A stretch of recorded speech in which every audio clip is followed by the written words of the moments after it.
Сәлем достар, армысыз ағайын, әдеттегідей есімім Аида Қыдырбай, арнама қош келдіңіздер. Әлемдегі жаңалықтарды, әлемдегі саяси жаңалықтарды және Украина-Ресей арасындағы соғысты, осы соғысқа қатысты соңғы жаңалықтарды әдеттегідей арнамда айтып беремін. Ал сіздердің тараптарыңыздан әрине лайк, дизлайк, осы арнаны көріп отырып жазылыңыздар және Украина 8 жылға созылған іссапар кітабымды Каспий дүкенінен алып оқуға болады. Не болмаса Астанада болсаңыздар, ұлттық кітапханада бұл кітабым бар.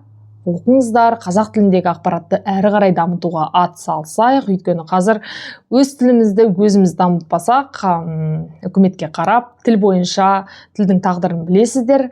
Ең мықты құрал ана тілінде ақпарат таратудың, ана тілінде сөйлеудің, жалпы тілімізді алға дамытудың ең мықты құралы ол осы тілдегі контентті көру және бөлісу, бағалау, комментарий жазу. Мұның бәрі тілдің жаңағы болашағы үшін үлкен қадамдар деп ойлаймын.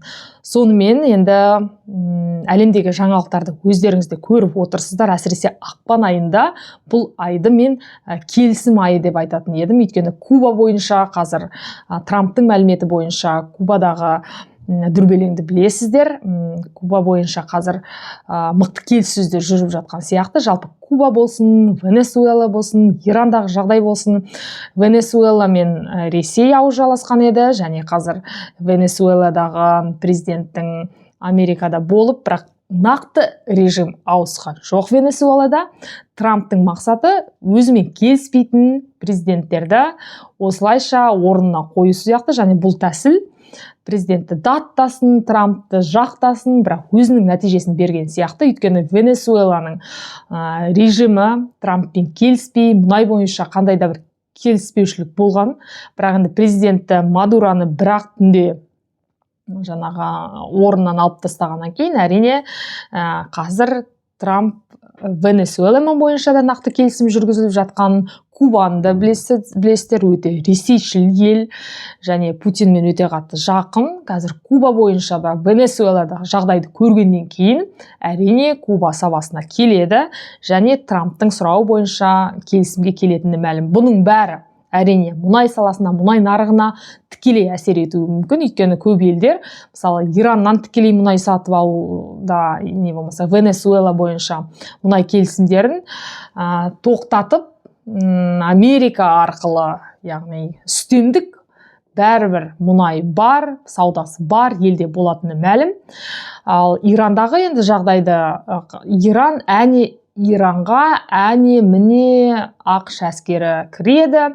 Иран режимі, аятолла режимі құлайды деп отырған көптеген сараптамалық материалдарды көрдім. Бірақ Иран деген үлкен 90 миллион адамы бар үлкен алып ел. Иран бойынша, Трамптың айтуы бойынша, Иран ядролық қаруды өндіру бағдарламасын жалғасатын болса, Иранға тікелей соққы жасаймыз және Ирандағы толқулар кезінде әне-міне біз сіздерге келе жатырмыз көмекке деген сияқты жаңағы әлеуметтік желіде Трамптың сөздері болды. Бірақ өзінің жаңағы төрт қабырғасымен кеңесе отырып, әрине Трамп ойланған сияқты, ол алып ел, Венесуэла сияқты емес, әрине Иран алып ел.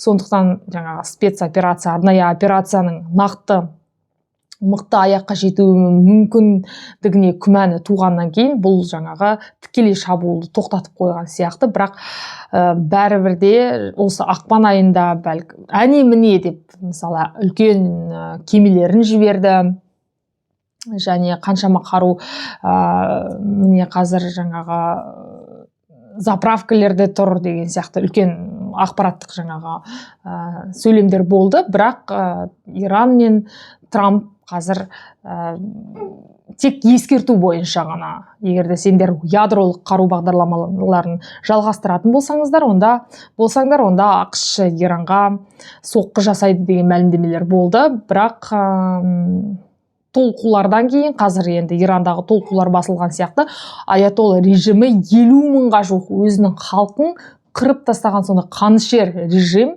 Бірақ бәрібірде режимді құлату, бұндай үлкен режимді құлату мүмкін емес. Әрине Иранның халқы өте кедей, инфляция болды, сондықтан халық бірінші көтеріліп алаңға шықты.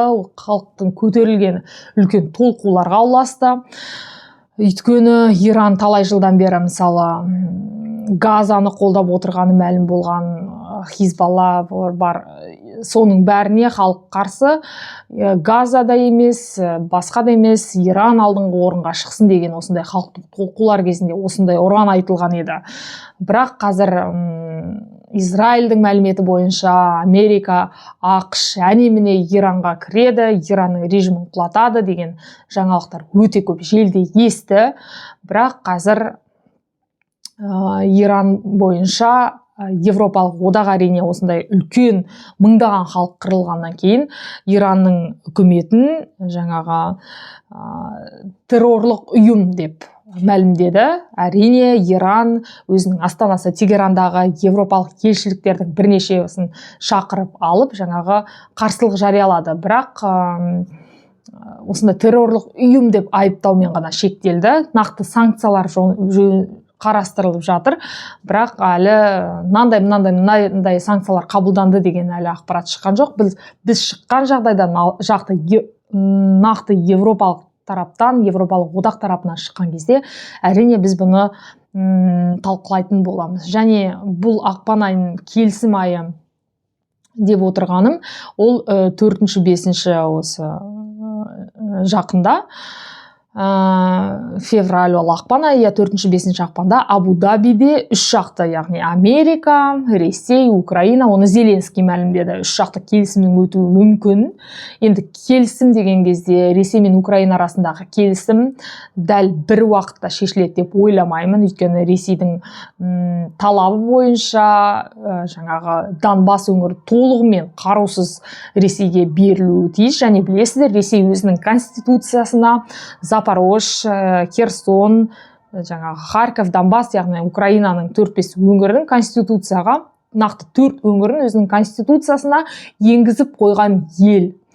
Ал Зеленский Донбассты жаңағы Ресейге соғыссыз, қарусыз бере салмайды. Оның бере салатын құқы да жоқ.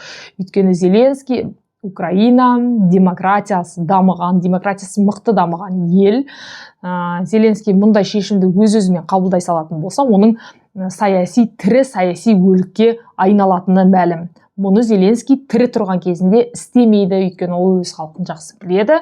Және Донбасстың тағдырын Зеленский да, Трамп та шешпейді, Донбасстың тағдырын Украинаның халқы өз шешеді. Сондықтан келісім қаншалықты қажет болып тұрса да қазір Украинаға, Зеленский оны істей салмайды.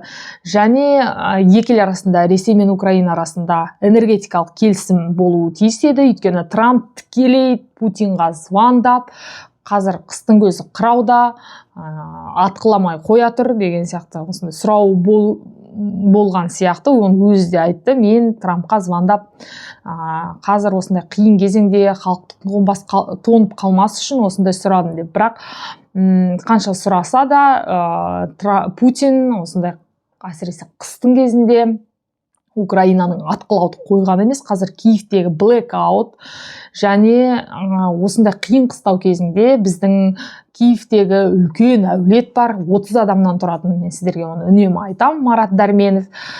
Сол кісі киіз үйде жаңағы 300 адамға жуық күрішін пісіріп, бауырсағын пісіріп, осындай үйінде жылуы жоқ, жарығы жоқ адамдарға қазақтардың атынан, біздің атымыздан, біздің елдің атынан, қазақ деген елдің атынан осындай жылу күріш басып, жылы жұмсақтарын беріп, өзінің қазақ үйге жылынып алуға мүмкіншілік жасап, осындай игі істеді.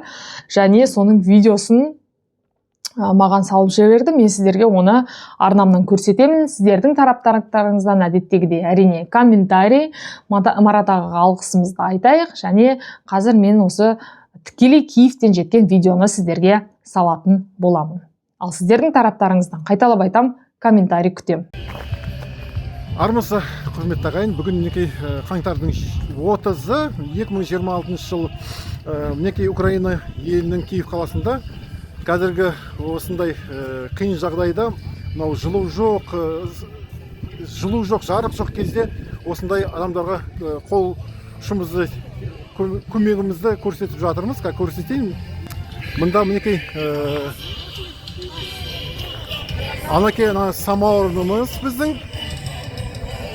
Ғабеке, ал, не айтасыз бүгінгі күнге байланысты?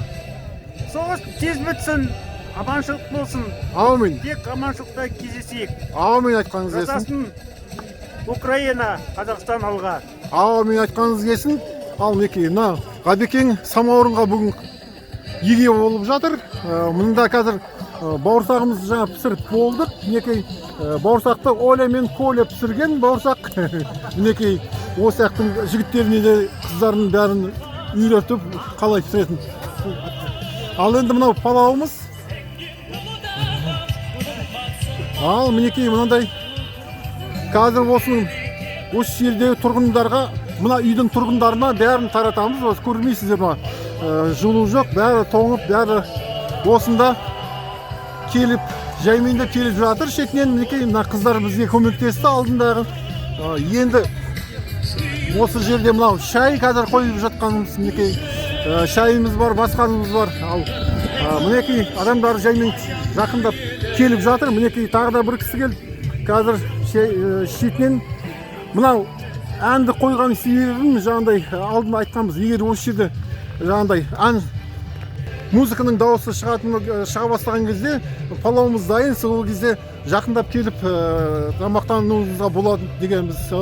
Мынау енді орыстардың кесірінен, орыстардың мынау зымырандары, шахеттері ұшып келіп, біздің мынау жылу беретін ТЭЦ-імізді, жарық беретін трансформатор подстанциялардың бәрін жарып, енді мына көп осы жерде, как көрсетейін көшені.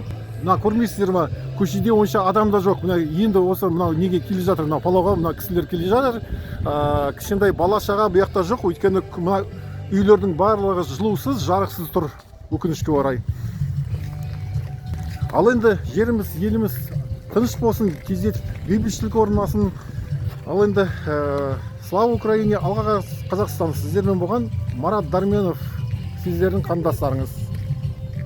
Міне Киевтен жеткен видео осындай. Қазір Украина тарапы барынша осындай қиын қыстауға кезеңіне қарамастан, соғыстың 4-ші жылы өте қажыған жыл, халықтың рухы шынымен де кішкене сәл рухы түсті деп айтуға болмайды. Жігер жанып тұрған халық дей тұрған, менде Киевтегі достарымның сөзіне қарағанда шынымен де халықтың әбден шаршағаны бейім, мәлім. Осы Абу-Дабиде өтетін келісімнен әрине үміт күтеді. Бәрібір соғыс бір күнде тоқтата салатын адам бар, ол Путин. Оның қолында тұр соғысты тоқтата салуға. Бірақ ол оны тоқтатпайды, ол мәлім. Және Песковтың ақпараты бойынша жаңағы екі ел арасындағы Зеленский Мәскеуге ұшып келуі керек екен. Яғни олардың пайымы бойынша Зеленский Мәскеуге ұшып келетін болса, бәлкім жаңағы соғысты тоқтату бойынша келіссөз жүргізіледі. Енді өте күлкілі, өте бір надан жауап. Өйткені Зеленскийді аңдып жүрген, Зеленскийдің өлтірудің мүмкіндігін қарастырып жүрген елге әрине ол ұшып бармайды. Сіздер қалай ойлайсыздар? Пікірлеріңізді жазыңыздар. Екі ел арасындағы соғыс қай уақытта аяқталуы мүмкін? Сіздердің де пікірлеріңізді асыға күтетін боламын. Аман сау болайық, келесі кездескенше.